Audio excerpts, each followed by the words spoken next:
Hi అండి, welcome to my channel. ఇవాల్టి మన రెసిపీ వచ్చేసి చికెన్ గోంగూర తయారీ విధానం అయితే చూపించబోతున్నానండి.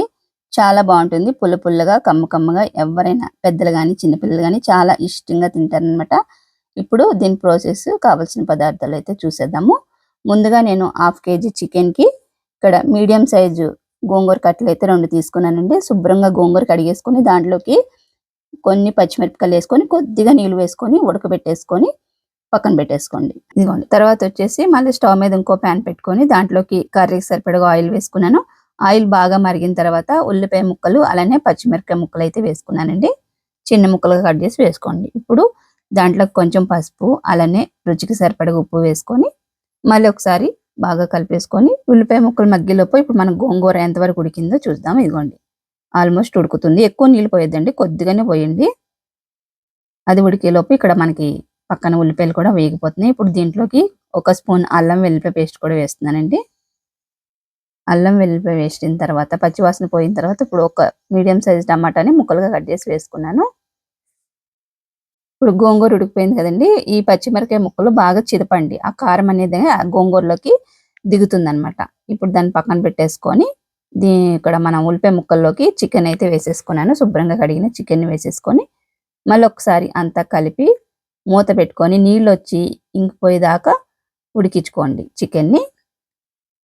అంటే గోంగూర మనం ఇప్పుడే వేయమండి, లాస్ట్లో వేస్తాం అనమాట. ఇదిగోండి, నీరు వచ్చి బాగా ఇంకిపోయింది.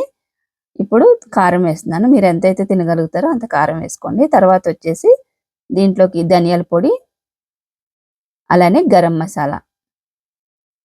ఈ మసాలాలన్నీ కూడా మీ చాయిస్ని బట్టి వేసుకోండి.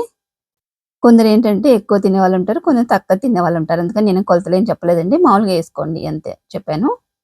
నెక్స్ట్ వచ్చేసి దీంట్లోకి ఒక 30 సెకండ్లు కారం వేసిన తర్వాత వేగుతుంది కదండి, మసాలాలని వేగిన తర్వాత ఇప్పుడు నీళ్ళు అయితే వేసుకున్నాను. నీళ్ళు వేసుకొని మొత్తం చికెన్ 95% ఉడికిపోవాలండి. ఇదిగోండి, ముక్క నొక్కి చూసుకోండి. ముక్క అయితే బాగా ఉడికిపోయింది కదా. ఇలా ఉడికిపోయిన తర్వాత మనం మెదిపి పెట్టుకున్న గోంగూరని అయితే వేసేసుకుంటున్నాను. గోంగూర వేసేసిన తర్వాత మొత్తం అంతా కలిపేసి 1 నిమిషం పాటు ఉడికించుకోండి. గోంగూర వేసిన తర్వాత 1 నిమిషం పాటు ఉడికించుకొని తర్వాత ఇంక మనం సర్వ్ చేసుకోవడమే. గోంగూరని ముందే ఎందుకు వేయొద్దన్నానంటే పులుపు తగిలితే ఉడకదు ఫ్రెండ్స్. అందుకనే నేను గోంగూరని ఫస్ట్ వేయరనమాట. ఎవరు వండినా కానీ గోంగూరని లాస్ట్లోనే వేస్తారు చికెన్ ఉడికిపోయిన తర్వాత. ఇప్పుడు చూడండి, ఫైనల్గా కొత్తిమీర అయితే వేసుకున్నాను. కొత్తిమీర వేసుకున్న తర్వాత ఇంకా కలిపేసుకొని ఇంకా స్టవ్ ఆఫ్ చేసుకోవడమే. ఇంకా రైస్లోకి బాగుంటుంది, చపాతీలోకి బాగుంటుంది, రాగి సంగటి ఉంటుంది, రాగి సంగటిలో కూడా బాగుంటుంది అనమాట ఈ కర్రీ వచ్చేసి.